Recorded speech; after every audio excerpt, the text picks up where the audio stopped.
Assalamualaikum warahmatullahi wabarakatuh, sahabat bunga tidur.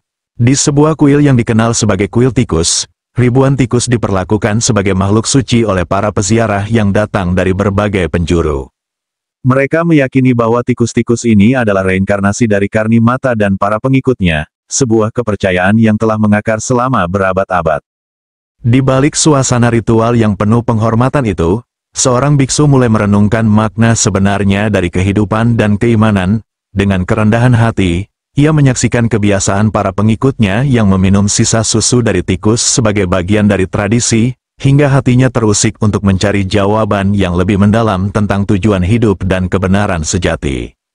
Perjalanan pencarian itu membawanya pada Islam, sebuah agama yang mengajarkan tauhid, atau keesaan Allah, sebagai inti dari semua kehidupan. Dengan akal sehat dan hati yang terusik, biksu tersebut mulai mendalami ajaran Islam. Ia terkesima dengan kesempurnaan Al-Quran dan logika ajarannya yang tidak bertentangan dengan fitrah manusia. Perdebatan panjang dengan seorang pemuda muslim membuka pintu hatinya lebih lebar. Akhirnya, biksu itu menemukan kedamaian yang ia cari selama ini dan memutuskan untuk memeluk Islam, menyatakan syahadat sebagai bentuk pengakuan kepada Allah yang Maha Esa. Jangan lupa like, subscribe, dan komentar solawat. Semoga solawat ini menjadi syafaat bagi kita di akhirat kelak. Amin. Mari kita simak. Bismillah.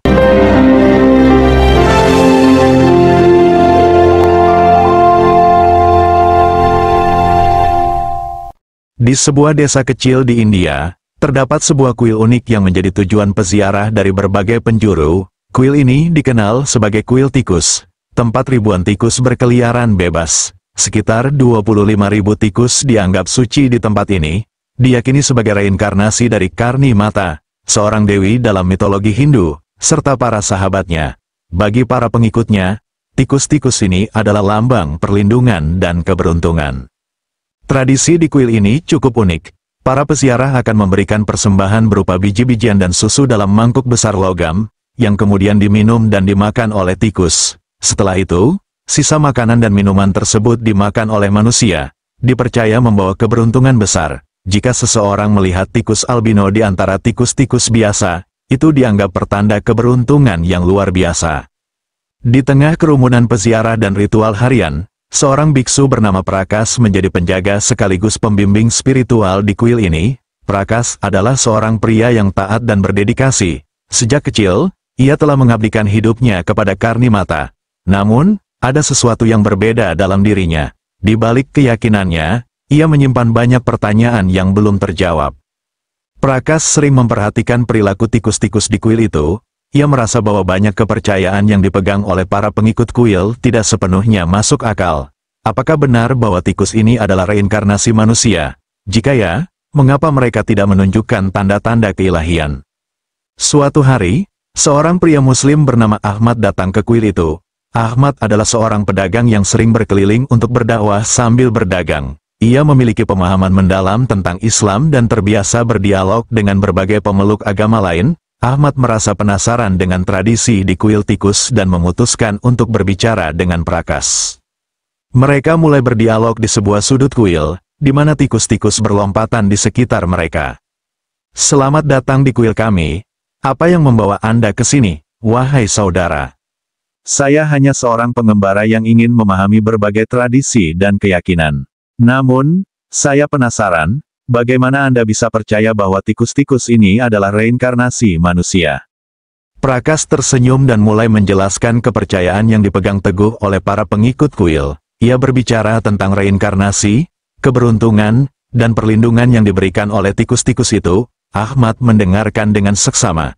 Namun kemudian ia bertanya, "Apakah Anda pernah berpikir bahwa mungkin ada jalan yang lebih sederhana untuk mendekatkan diri kepada Tuhan, jalan yang tidak memerlukan perantara seperti tikus atau makhluk lain?" Pertanyaan itu membuat Prakas terdiam sejenak. Ia merasa tersentuh oleh kesederhanaan logika Ahmad. "Tapi, bagaimana Anda bisa yakin bahwa jalan Anda benar? Bukankah semua agama memiliki keyakinan masing-masing?" "Tentu saja, namun Islam mengajarkan bahwa hanya Allah yang layak disembah. Tidak ada perantara, tidak ada makhluk yang setara dengannya. Kita hanya membutuhkan hati yang ikhlas dan pikiran yang jernih untuk mendekat kepadanya." Perdebatan mereka berlanjut selama berjam-jam. Ahmad menjelaskan konsep tauhid, keesaan Allah, dan pentingnya menggunakan akal sehat dalam beragama. Ia juga membaca beberapa ayat Al-Quran yang berbicara tentang penciptaan manusia dan tujuan hidup. Prakas merasa hatinya mulai terusik. Ia mengakui bahwa banyak hal yang diajarkan Ahmad masuk akal. Namun, ia masih ragu untuk meninggalkan kepercayaan yang telah dianutnya sepanjang hidup. Beberapa hari setelah pertemuan itu, Prakas memutuskan untuk mendalami Islam lebih jauh. Ia mengunjungi Ahmad di tempat tinggalnya dan meminta penjelasan lebih lanjut.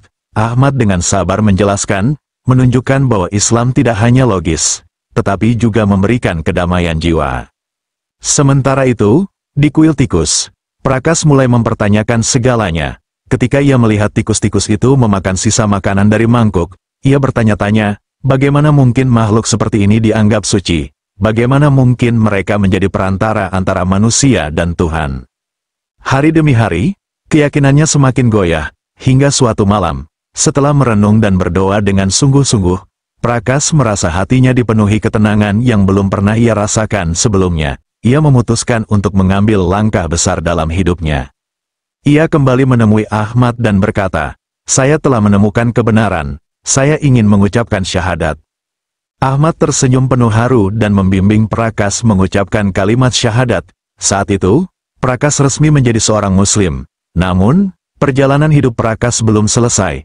Ia masih tinggal di kuil, berusaha membawa perubahan kepada orang-orang di sekitarnya. Dengan kelembutan dan kebijaksanaan, ia mulai berdialog dengan para pengikut kuil, mencoba membuka hati mereka terhadap kebenaran yang telah ia temukan.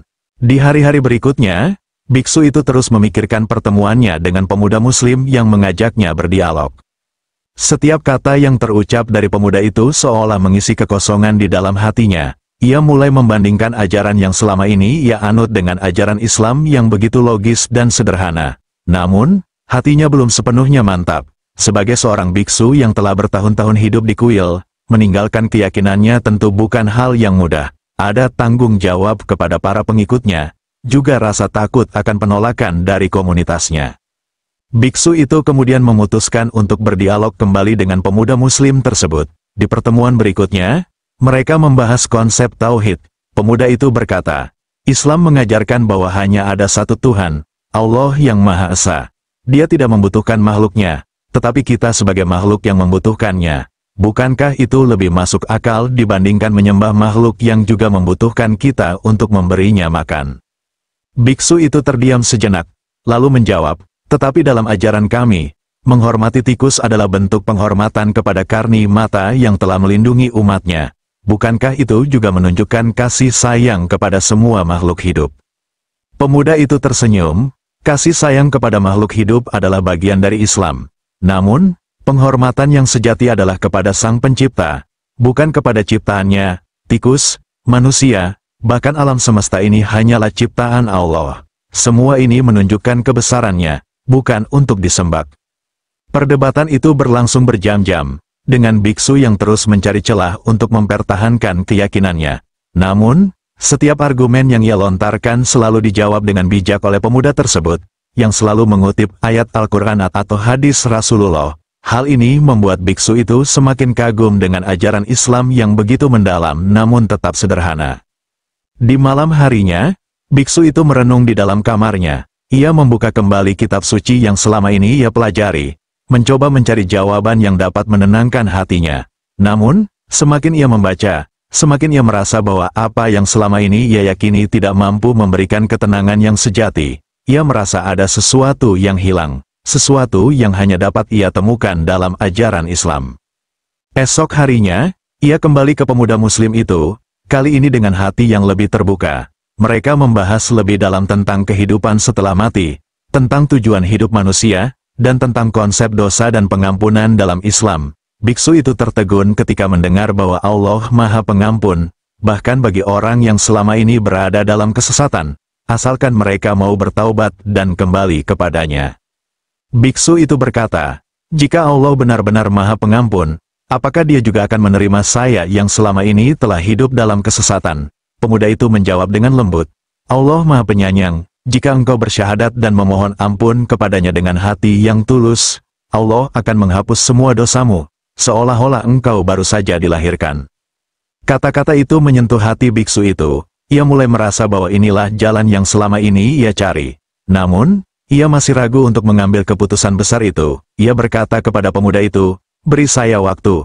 Saya ingin memastikan bahwa keputusan ini benar-benar berasal dari hati saya, bukan karena tekanan dari luar." Pemuda itu menghormati permintaan biksu itu dan berkata, "Ambillah waktu yang engkau butuhkan. Tetapi ingatlah, hidayah adalah anugerah yang tidak datang dua kali. Jangan abaikan panggilan hatimu." Biksu itu kembali ke kuil dengan pikiran yang terus berkecamuk. Ia mulai memandang tikus-tikus yang selama ini ia anggap suci dengan cara yang berbeda. Ia menyadari bahwa tikus-tikus itu hanyalah makhluk kecil yang juga membutuhkan Allah untuk hidup. Ia juga merasa semakin jauh dari ajaran yang selama ini ia anut, sementara hatinya semakin dekat dengan Islam. Hari-hari berikutnya, biksu itu terus merenung dan mendalami ajaran Islam. Ia membaca terjemahan Al-Quran yang diberikan oleh pemuda muslim itu, dan ia merasa semakin yakin bahwa Islam adalah kebenaran yang selama ini ia cari. Namun, ia belum berani mengambil langkah besar untuk meninggalkan kehidupannya sebagai biksu. Ia tahu bahwa keputusannya ini akan membawa konsekuensi besar, baik bagi dirinya maupun bagi komunitasnya. Biksu itu semakin sering merenung di malam-malamnya yang sunyi. Bayangan pertemuannya dengan pemuda muslim itu terus menghantui pikirannya. Kata-kata penuh makna tentang tauhid dan konsep ketuhanan yang sederhana, namun begitu mendalam, seolah-olah terus menggema dalam hatinya. Setiap kali ia mencoba meyakinkan dirinya bahwa apa yang ia yakini selama ini adalah kebenaran, argumen dari pemuda itu kembali muncul dalam benaknya, membuatnya mempertanyakan keyakinannya sendiri. Di kuil, para biksu lainnya mulai memperhatikan perubahan dalam diri biksu itu. Ia tidak lagi seaktif dulu dalam memimpin ritual, tidak lagi seantusias dulu saat memberikan ajaran kepada para pengikutnya. Bahkan, ia terlihat semakin sering menyendiri, seolah ada sesuatu yang berat sedang dipikirkannya. Beberapa biksu mencoba bertanya kepadanya, namun ia hanya menjawab singkat bahwa ia sedang merenungkan makna kehidupan. Hari itu, kuil menerima kunjungan dari sekelompok peziarah yang datang dari berbagai daerah. Mereka datang untuk memberikan persembahan kepada tikus-tikus yang dianggap suci di kuil tersebut. Salah satu peziarah membawa sebotol besar susu yang ia letakkan di sebuah mangkuk logam, berharap tikus-tikus itu akan meminumnya. Ketika seekor tikus albino muncul dan mulai meminum susu tersebut, peziarah itu bersorak gembira, meyakini bahwa dirinya telah menerima tanda keberuntungan besar. Namun, biksu itu hanya memandang pemandangan tersebut dengan perasaan campur aduk. Ia mulai mempertanyakan, apakah benar keberuntungan manusia bergantung pada seekor tikus? Apakah benar seekor makhluk kecil seperti itu bisa membawa berkah? Atau semua ini hanyalah ilusi yang diciptakan oleh keyakinan buta? Ia merasa semakin jauh dari ajaran yang selama ini ia pegang, dan hatinya semakin condong pada ajaran Islam yang mengajarkan bahwa hanya kepada Allah manusia seharusnya bergantung. Beberapa hari kemudian, ia kembali bertemu dengan pemuda muslim tersebut. Kali ini, mereka berbicara tentang kehidupan setelah mati. Pemuda itu berkata, "Dalam Islam, kami percaya bahwa kehidupan di dunia ini hanyalah sementara, sebuah ujian sebelum kehidupan yang sesungguhnya di akhirat. Di sana, manusia akan dimintai pertanggungjawaban atas segala perbuatannya di dunia.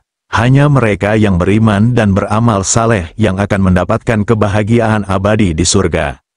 Biksu itu mengangguk pelan, lalu berkata, "Dalam ajaran kami, siklus reinkarnasi adalah jalan untuk mencapai pencerahan. Namun, semakin aku memikirkannya, semakin aku merasa bahwa itu tidak memberikan kejelasan. Jika seseorang terus-menerus bereinkarnasi, kapan akhirnya ia mencapai kebahagiaan sejati?" Pemuda itu tersenyum dan menjawab, "Itulah keindahan Islam. Kami diajarkan bahwa kehidupan ini adalah satu-satunya kesempatan untuk membuktikan iman dan ketaatan kepada Allah. Tidak ada siklus yang berulang, hanya ada akhir yang pasti, surga atau neraka, dan setiap manusia diberi kebebasan untuk memilih jalannya." Percakapan itu berlangsung lama, dengan pemuda muslim itu menjelaskan lebih banyak tentang keindahan ajaran Islam. Biksu itu merasa bahwa semua pertanyaannya yang selama ini tidak terjawab mulai menemukan jawabannya. Namun, ia masih belum berani mengambil keputusan besar untuk meninggalkan kehidupannya sebagai biksu. Ia merasa bahwa ia perlu lebih banyak waktu untuk merenungkan semuanya. Kembali ke kuil, ia mulai merasa semakin tidak nyaman dengan kehidupan di sana. Ritual-ritual yang dulu ia jalani dengan penuh keyakinan kini terasa hampa. Ia merasa bahwa dirinya sedang berada di persimpangan jalan, dan hanya ada satu jalan yang benar untuk dipilih. Namun, ia tahu bahwa memilih jalan itu berarti meninggalkan segala sesuatu yang telah ia bangun selama bertahun-tahun, termasuk komunitasnya yang telah menganggapnya sebagai pemimpin spiritual. Beberapa bulan berlalu, biksu itu tidak lagi bisa mengabaikan pergolakan batin yang terus menghantui dirinya.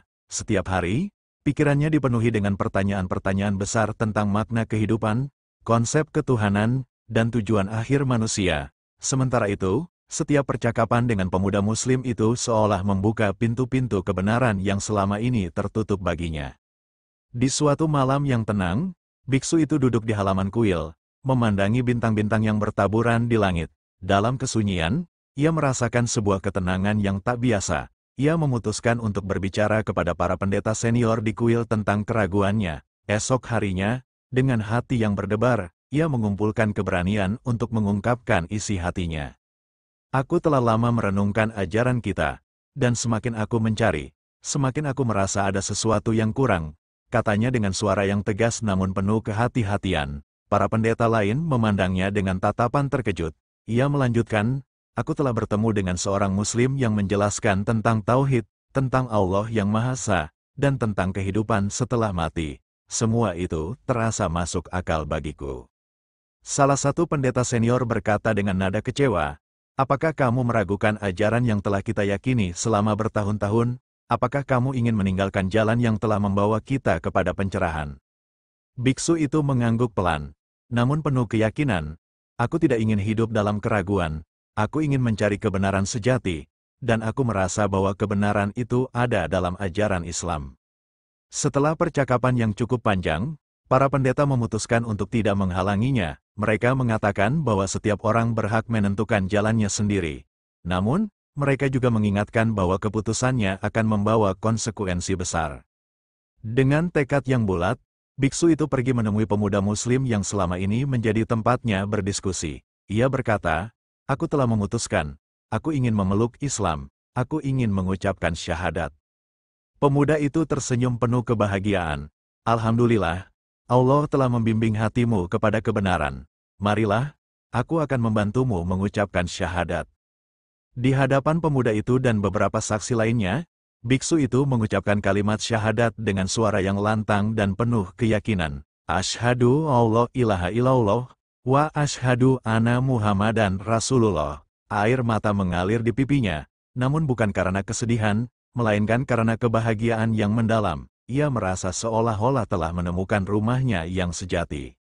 Setelah masuk Islam, ia meninggalkan kehidupan sebagai biksu. Ia mengganti pakaian ritualnya dengan pakaian sederhana dan mulai mempelajari Al-Quran serta ajaran Islam dengan serius. Tidak hanya itu, ia juga berusaha berdakwah kepada orang-orang di sekitarnya, menceritakan perjalanan spiritualnya dan bagaimana Islam telah memberinya jawaban atas segala pertanyaannya.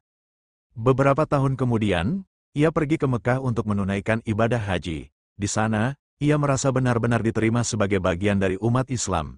Saat berdiri di depan Ka'bah, ia berdoa dengan penuh haru, "Ya Allah, terima kasih telah membimbingku ke jalan yang benar. Aku bersyukur atas hidayah-Mu." Perjalanannya mungkin telah sampai pada akhir, namun kisahnya menjadi inspirasi bagi banyak orang. Ia menjadi bukti hidup bahwa siapapun yang mencari kebenaran dengan hati yang tulus akan menemukan jalan menuju Allah. Meski meninggalkan kuil tikus dan kehidupannya sebagai biksu, ia kini hidup dengan kedamaian sejati, sebagai seorang muslim yang sepenuhnya berserah diri kepada Allah.